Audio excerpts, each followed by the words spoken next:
Okay, folks, we're now a good 30 hours after hatching,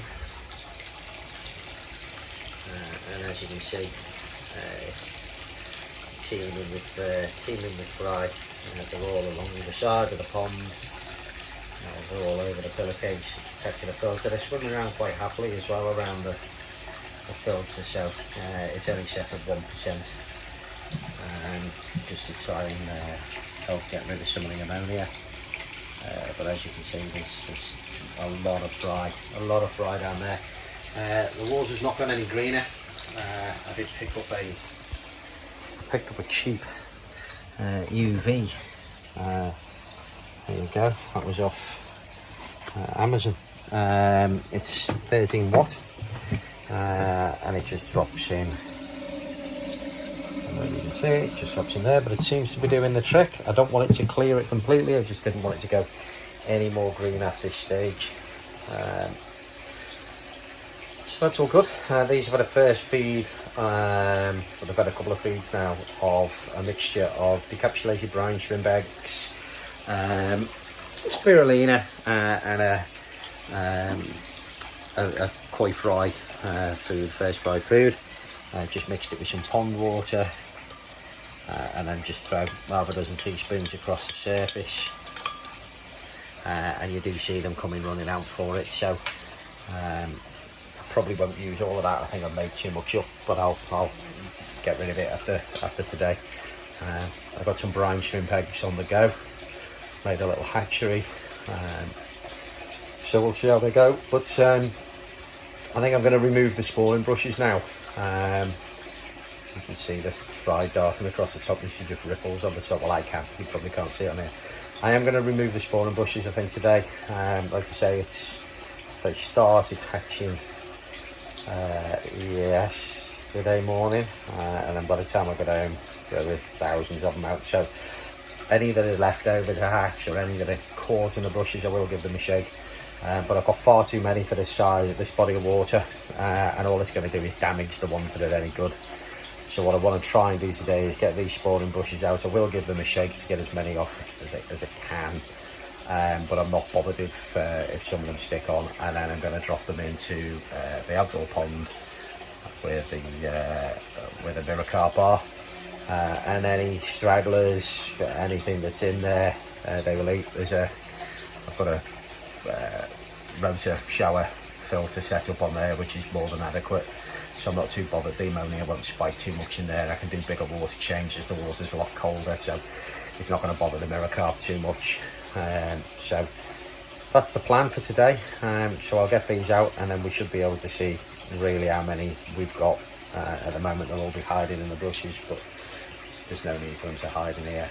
I can also see some detritus on the floor down there, in that corner, so hopefully I'll be able to reach across with the net and try and pick up as much of the crap as possible. I'll put a bag of zeolite in there, just to help with the ammonia. It's still reading relatively low, 0.8 on the load test meter, but you have to multiply that by 1.24, so it's reading at about 1.8 at the moment. Under 2 is fine on the low range meter by the time we've done the calculation, but anything over 2 obviously starting to have issues, so I want to make sure I drag that back down. We're doing water changes twice a day. Water temperature's currently about 19 degrees, I think. 18 degrees, sorry. Yeah, 18 degrees. So we just want to drop the water enough and put enough fresh water in that it doesn't alter the temperature too much. So we're doing a couple of times a day. There's a little bit of algae starting to form as well, but that's fine. If it gets too out of hand, I can treat the water, but I'd rather not treat the water at all, obviously, at the moment. So yeah, there's the little leaders there, starting to swim around quite happily now. Like I say, you see them going at the food, you can just see them there. Yeah. All good. All good. So we'll get these nets out, these bushes out, and we'll see what happens. Catch you later. Okay, so we've got the brushes out, and as you can see, they are literally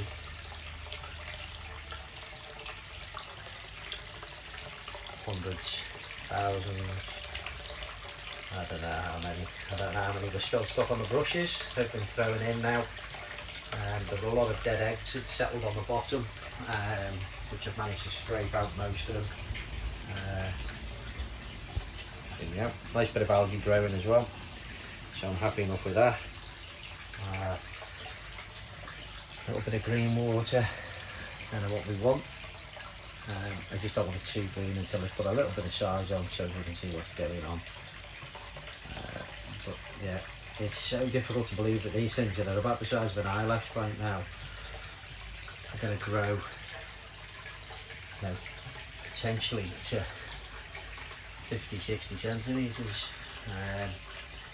Let's spot one not moving over there, but you know, that's been 1 on weeks. Oh, I don't know how many. I really don't know how many. Oh, get out of focus. Too busy looking around the pond instead of. There you go. So, they all seem to hover down in this corner.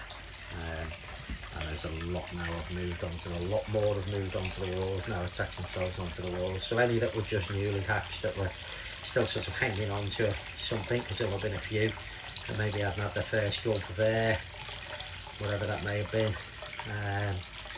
They've just attached themselves onto the wall now, and they're all settled down. So I'll not feed them now for a little bit. You can see them all down there. They're like